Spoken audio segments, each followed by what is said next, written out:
now guys, let's join us for cooking. Magluto tayo ng mushroom with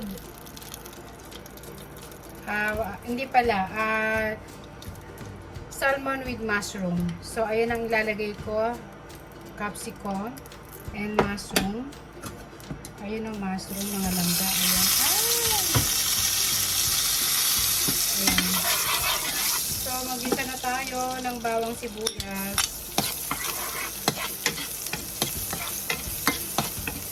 Ayan, first time ulit cooking CRD. So ang tagal-tagal kong hindi nagluto. Puro lang tayo, puro travel vlog. So ngayon magluluto tayo. So lagay na natin ang onion. Ayan. Samahan nyo ako magluto mga kalangging. Ayan, gisa-gisa. Lagyan natin ng konting patis. Asa ng aking patis dito nawawala. Ang patis ko. Where is my patis? Wala, nawawala yung patis ko. Ayan. Ito pala ang aking patis. So, konting patis ng mga langga. Ayan. Ang pinang-oil pala natin is butter. Or margarine. Siyempre. So, ayan. Halo-halo. So, ilagay na natin ang mushroom. Ang daming mushroom, oh. Puro mushroom yata itong lulutuin ito. Hindi naman, salmon. So, ayan. Siyempre, lagyan natin ang mga spices. Lagyan natin ang garlic, powder pepper and garlic powder. Ayan, kumusta na kayo mga langga dyan? So, samahan nyo ako magluto. Ayan, garlic powder.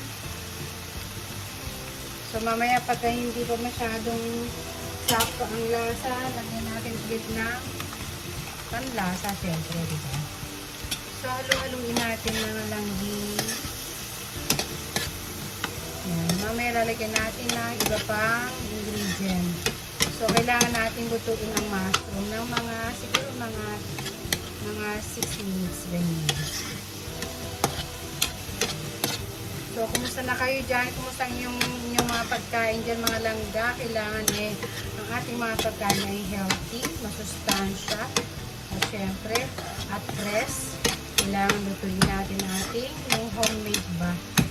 Hindi kayo laging order sa mga restaurant, sa mga food chain, fast food chain. Hindi yun healthy. So, ayan, lagyan muna natin ng takip, ng langga, ng ating mushroom. Kailangan natin siyang lutuin na 6 minutes. So, ayan, takpan. Tingnan natin, check natin kung luto na ang mushroom. So, sa tingin ko, nagluto naman na siya. So, ilagay na natin ang capsicum or red bell pepper, pero kulay green to. So, wala tayong baby spinach. So, kailangan to may spinach na dahon. So, wala tayong available sa ref, kaya yun na lang, capsicum na lang, mga langga. So, ayan. Ito lang ilalagay ko, yan. 4 pieces na slice na salmon. So, ayan. Luto-lutuin muna natin ang ating, green bell pepper. So, takpan ulit natin mga langga. So, lutuin natin ng 5 minutes. So, ayan. Tingnan natin. Ayan, luto na ang green pepper. So, lagyan natin ngayon lagyan natin ng gatas. Yan, ibag milk. Ubusan natin lahat kasi tira lang yan. Tapos, ayan, haluin natin ganyan.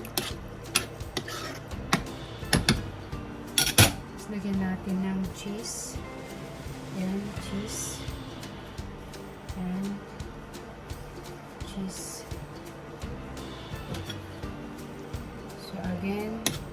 Takpan ulit natin mga langga. Saka mamaya pag nalusaw yan, naluto, saka natin ilalagay ang salmon.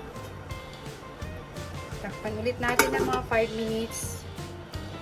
Ayan, tignan natin mga langga. I-check natin ang ating, ayan, natunaw na ang cheese. Ayan, tunaw na siya. Ayan o, sarap. So, lagay na natin ang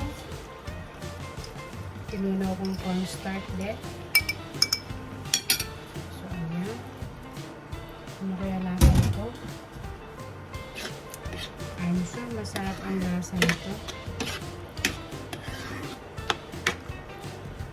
Wow.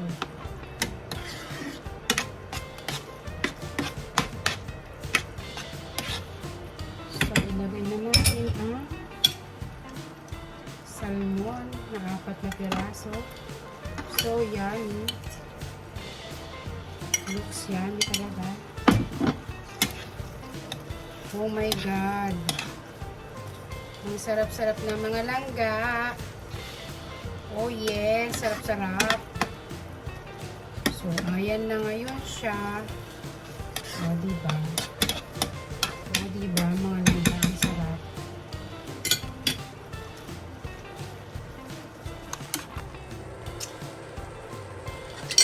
Ang sarap-sarap mga langga. So, okay na yung kanyang timpla.